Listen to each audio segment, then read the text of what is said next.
Hey guys, Ron Musgraves, Pressure Washing Institute Contractors First. How are you doing, Kris? I'm here with my buddy Kris Cook from KC Power Wash out in California, also known AKA $10 million man. What are you doing tonight, man? I'm cooking some tri-tip, man. I got three boys. I'm on dad and dog duty. So I got the smoker going. The tri-tip's around 120, and we're gonna grub down with the new dog. 120. Man, I wish I could get you got to teach me how to do that, man. I don't know how to get my grill. Yeah, I only turn that thing on and it's hard to control it, man. It's crazy. What kind of grill you got? I got a turbo. What do you got? Mine's called a Rec Tech. It's I don't know, one of the Traeger knockoffs from like 7-8 years ago. It's overdue. It's time for an upgrade. Yeah. Well, I think I got the best grill I've ever had, but it still doesn't. You ever know they just don't cook evenly. That's the only thing I bitch about when I'm grilling, But if you do enough of it, I guess I know that the center of my grill is the hottest, Dude, you got to get if you don't smoke tri-tip, it's my personal favorite. It takes about an hour 40 minutes for us on this little thing, and it comes out perfect every time. Only an hour and 40. That sounds like something I could do. That all night stuff, I'm not all for that. Forget that stuff. And it beeps me when it's ready. Take your meat off the grill so I can be walking around doing anything. That is awesome.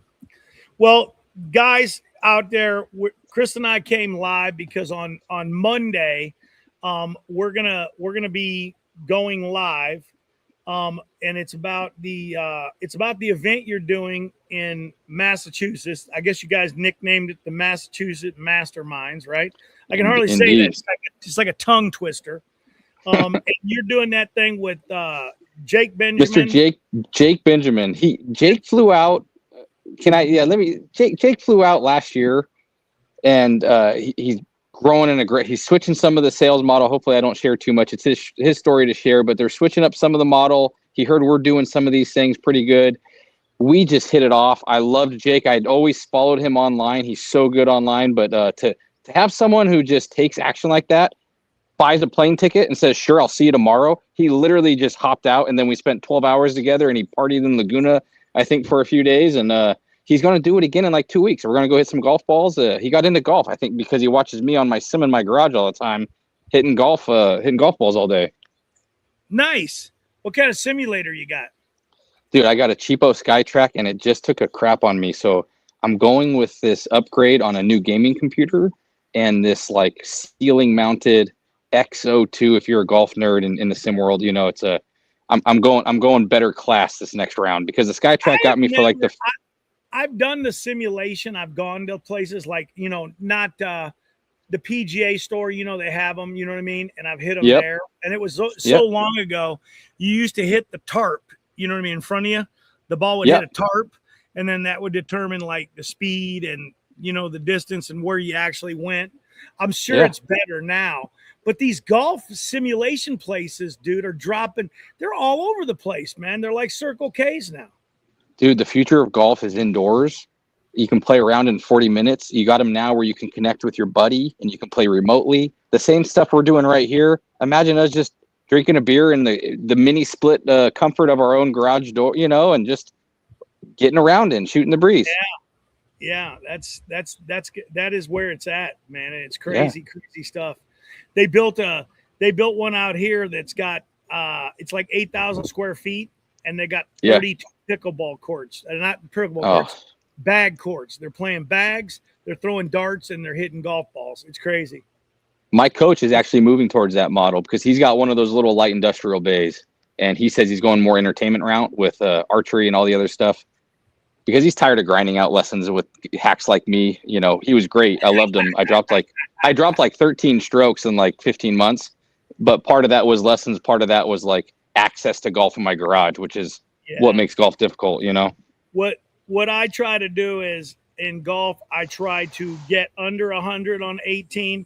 And when I play, when I bowl, I try to get over 100. Those are my goals as far as golf and bowling go. Now, if you get me on a pool table, you can't win. But, I'm not betting any money on golf or bowling. That's good. Unless you spot me some strokes. And if you give me a stroke a hole, I'll play one-handed. You know what I mean? That's okay. Because I found out that's pretty strong to give somebody a stroke per hole. Dude, it's tough to beat. when that handicap, I've been on this side of it now for some of my matches with my buddies, and puts the pressure on, that's for sure. Yeah. Well, do me a favor, man. So we have a couple sound bites from this thing. Tell me shortly what your story is really quickly. Just tell me, like, I know it, but let's tell the viewers, like, start from the beginning. You started off doing this, you went this direction, and that's all we're going to do, man. We'll cut it short tonight because we both don't want to be on here for 30 minutes, and we're about 6 minutes right now. So let's save the good stuff for Monday. My story in a nutshell is, like most guys in this space, hardworking young college kid or high school kid. I was in my sophomore year of college. I spilt some paint, rinsed it down a storm drain, got fined $5,500 at my last day of my sophomore year of college. That summer, I had to pay dad back, and I started going door to door washing windows.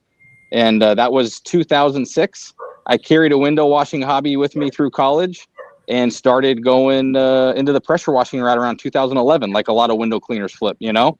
And then one thing led to the next. By 2014, we ran into an opportunity to sandblast with a big Starbucks account on a renovation. And then we opened up another division. And now today we having a lot of fun. We broke 10 million last year for the first time. And, thankfully scaled with some systems. There's been a lot of hard years, but, I work on average about 7 hours a week in KC Power Clean. I'm having fun now talking with a lot of other guys in the industry. I've been hiding away for years, but, I'm back. That's good. It's good stuff. I know they missed you when I went down to Jeremy's event the last quarter of last year, because I don't know if you made it to this last one. Did you make it to the first quarter event? No, without saying too much, I don't know how much I'm loved and welcomed in the SoCal group anymore, because we kind of became.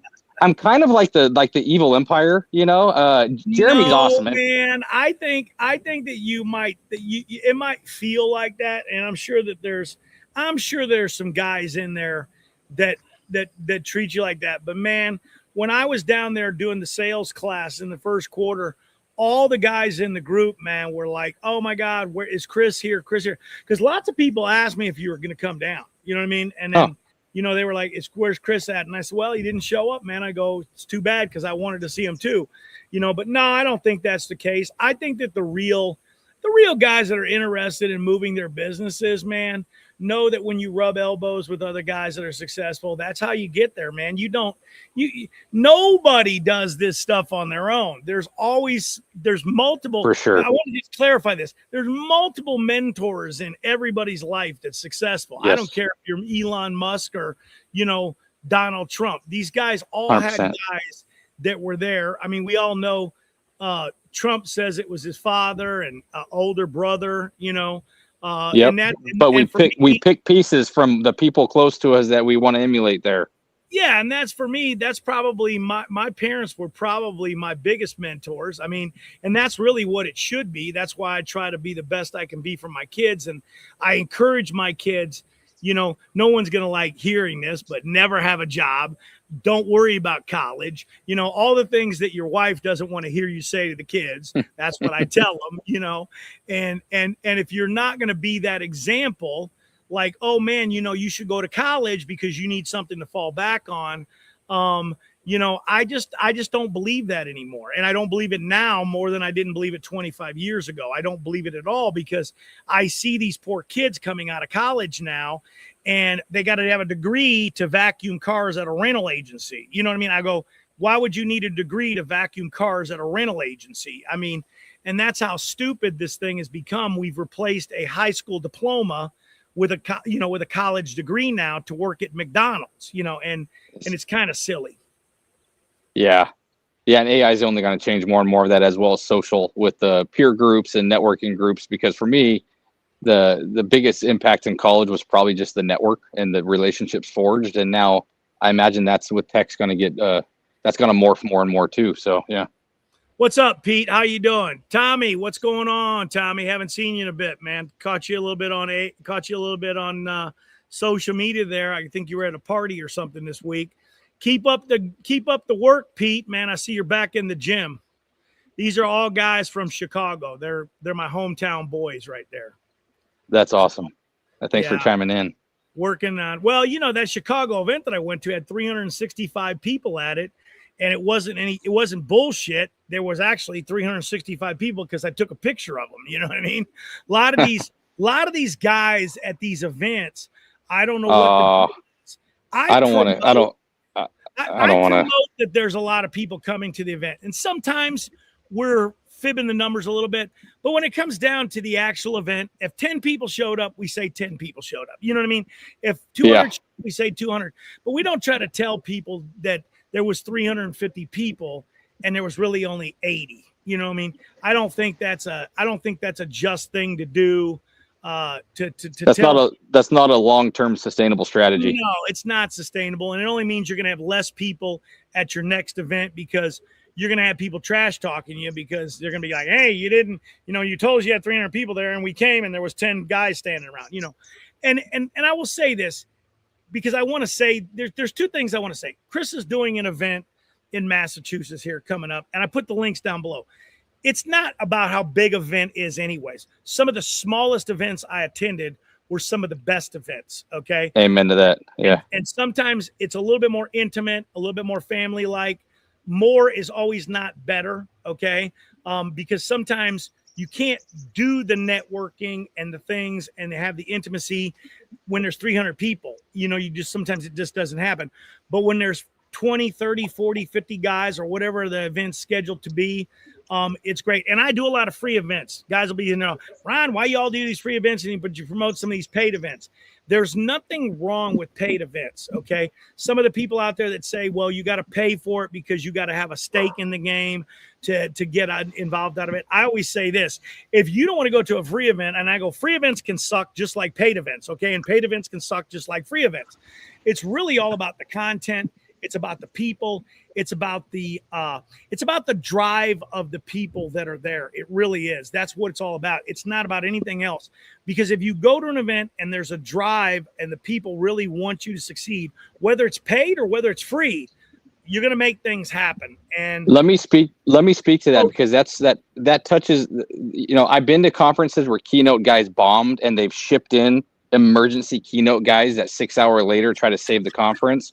Because to your point, man, it's going to depend on the people. That's why we're capping it at as many we can fit into Benjamin's Power Washing's headquarters, which we estimate to be between 40 to probably 48. It will not be bigger than that. If there's enough demand and people want to do it and run it back, we'll find another date later in the future to do that, probably months down the road. But I want to speak really quickly to Jake Benjamin. This guy's really impressed me in the last 6 months getting to know him. The guy's doing like 38% profit. Sorry, Jake. I don't know if I'm supposed to share that or not, but it's insane how profitable he's doing at I think $4 or $5 million bucks. Like he is so involved. He's good. Another guy there, Caleb Winninger. I think Caleb, I've had a man crush on since like Conquer days. The guy is one of the cleanest thinkers I've ever met in my life. I have so much respect for how he processes information, the questions he asks, and how he works with people, especially through financial strategies. But he's so much more than just finance. And the AI stuff is going to blow your mind that he's. And then Luke, if you know Luke Abbott, you'll recognize the biceps. But Luke's going to crush it. I'm so excited to hear. Literally, I don't know if I'm going to go last or not. I think that's what the agenda might say. But I'm going to have my pen and paper out as much time. So Jake better bring in an MC to host the event because I'm going to be taking notes from these guys. That's awesome. That's awesome stuff. Well, if you guys want to know a little more about the event, like I said, there's a link down below. You can at least check it out. Like I said, it's a paid event, and I support Kris. We've known each other almost 20 years, way back at the Pressure Washing Institute, as you guys can see right up there. That's where we met each other. The old bulletin boards. And we've all been, he and I have been networking ever since. He's helped me. I've helped him. That's what it's really all about anyways. Once you start networking with folks, it's not about take. It's about, you got to give and you take. And all the guys out there, you need to really understand that it is about giving, because I'll tell you what, when you give, I can tell you this right now, you wind up getting more back. It really does. It's old cliche, but it'll come back tenfold to you, because when you share something with somebody else, they start sharing some things with you that maybe you didn't know. And I don't care if you've been in it 42 years like I have, you are always going to be able, if you're coachable, and I was about ready to say that before you took into that, you need to be coachable. You've got to come to these events and be coachable. Don't think you know it all. Don't think you're the smartest guy in the room. And you don't want to be the smartest guy in the room. You want to be in the room with people that are smarter than you. And everybody, you might not even learn something from these main speakers. It might be on a sidebar networking thing where you're networking with somebody that's at your stages. And those are the people sometimes that can give you the most help. Because 42 years ago, when I started my business, I can't remember that. And I haven't started a business today in this atmosphere, which is also very different. And growing a business in this atmosphere is different than it was. You know what? The funniest thing is, how have you had to be a chameleon and pivot over all the years you've been in business, Kris? And people I don't